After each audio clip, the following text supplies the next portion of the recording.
ஒரு ஜாதகத்தில் தந்தை செய்யும் தொழிலை மகன் செய்வாரா? இதை பற்றி தான் இன்றைக்கி பார்க்க போகிறோம். ஒரு ஜாதகத்தில் 6 குடையவர் 9 இருந்தாலும் 9 குடையவர் 6 இருந்தாலும் இவர்கள் தகப்பனார் செய்யும் தொழிலைத்தான் இவர்கள் செய்வார்கள்.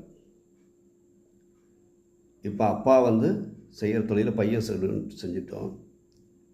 இது எந்த புத்தியில் கிடைக்கும்? இதை பற்றி பார்க்க போகிறோம். 2ஆம் அதிபதி 6ஆம் அதிபதி 10ஆம் அதிபதி இந்த புத்திகள் வரும் காலத்தில் தகப்பனார் செய்த தொழிலை மகன் முன்னின்று நடத்த முடிவு செய்வார்கள். அப்பா செய்கிற தொழிலை பையனும் செய்கிறதுனா இது மட்டும்தான்.